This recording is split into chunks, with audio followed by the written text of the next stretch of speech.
সম্মানিত বিনিয়োগকারী ভাই ও বোনেরা, ইতিমধ্যে আমাদের যে একটা হতাশা, সেই হতাশাগুলো দেখতে পারতেছি এই লাল লাল চিহ্নগুলো দিয়ে। এই লাল চিহ্নগুলো কেন আসলো? কেন আসলো পুঁজিবাজারের এই লাল চিহ্ন?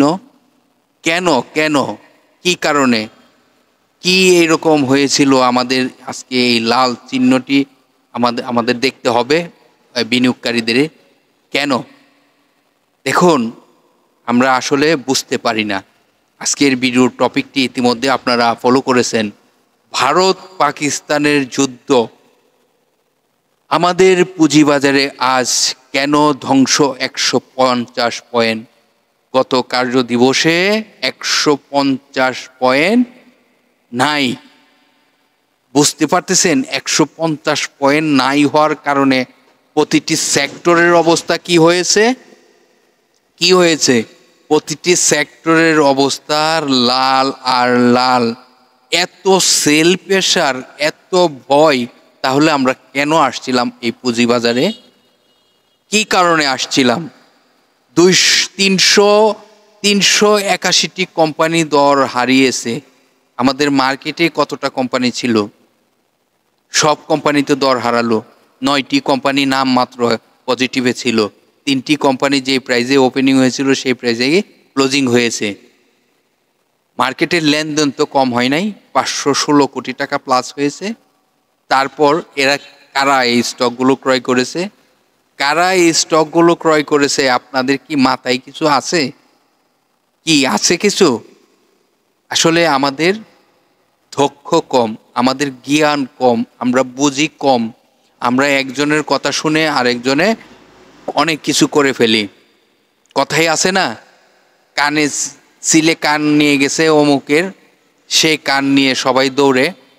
এই অবস্থা হয়েছে। ভারত পাকিস্তানের যে যুদ্ধ, সেই যুদ্ধ নিয়ে কেন আমাদের এত আতঙ্কিত হয়ে আমাদের এই পুঁজিবাজারে এত সেল প্রেশার আসতে হবে?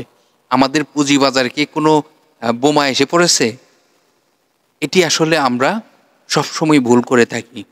যেখানে আমাদের একটি সমস্যা রয়েছে, সেই সমস্যাটি সমাধানের পথে হাঁটবো, এটি নিয়ে আমরা কাজ করতে পারি, আমরা এটি নিয়ে চলতে পারি। কোথার গজব আইসা আমাদের মার্কেটে এমন একটি অবস্থা তৈরি করে। আমরা দেখেছি ইউক্রেন যুদ্ধ নিয়েও কিন্তু আমাদের মার্কেটে এমন একটি ইউমার ছড়ানি হয়েছে, গুজব ছড়ানি হয়েছে।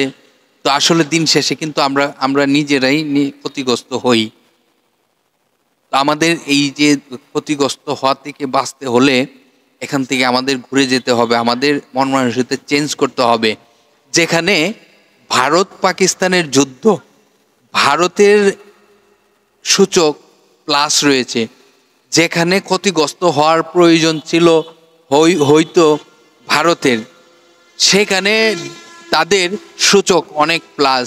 আর আমাদের মার্কেটে আমরা কোনো দেশের সাথে যুদ্ধ নয়, সেই দেশের অবস্থা গুরুচরণ। এই যে বিনিয়োগকারীরা এত ভুল করে, এত এমনভাবে ক্ষতিগ্রস্ত হয়, এটি আসলে পুষিয়ে নিতে অনেক সময় লাগে। আপনি নষ্ট করতে পারবেন একটি সম্পদ, গড়তে অনেক সময় লাগে। এই বিষয়টি আপনাদের মাথায় রাখতে হবে। এই মুহূর্তে আপনারা এই সেল প্রেশার থেকে দূরে থাকুন ভাই। এটি আপনার বাংলাদেশের মার্কেট, আপনার দেশের ক্ষতিগ্রস্ত হচ্ছে কিনা, আপনার দেশে যুদ্ধ আছে কিনা, সেটি আপনি ফলো করুন।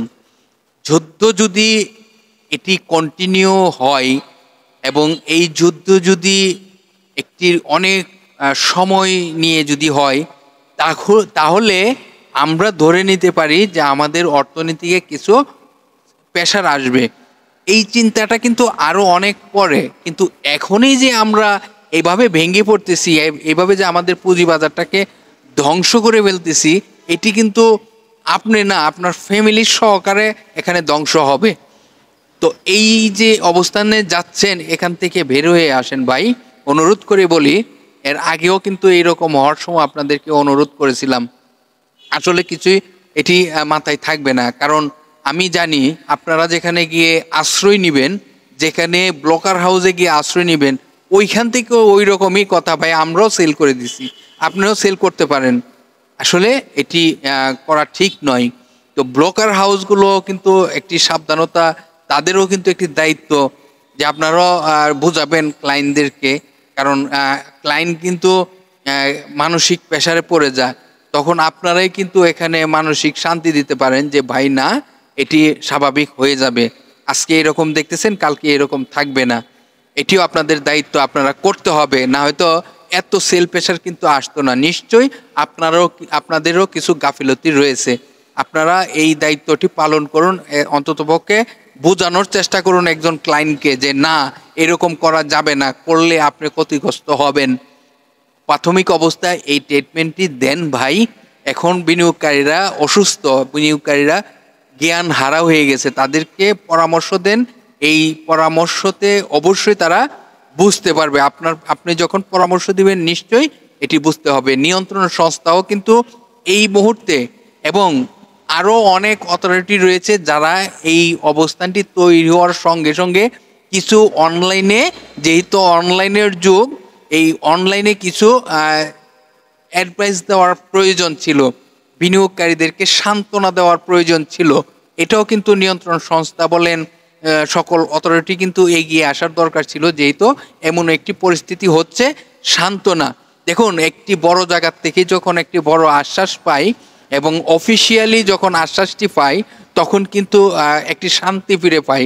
এটি বাস্তবতার সাথে মিল থাকুক আর না থাকুক, কিন্তু বিনিয়োগকারীরা শান্তি ফিরে আসে। না, আমরা তো এমন একটি আশ্বাস পেয়েছি, আমরা এইরকম কাজ করা যাবে না, আমাদেরকে অবশ্যই ধৈর্য ধরতে হবে।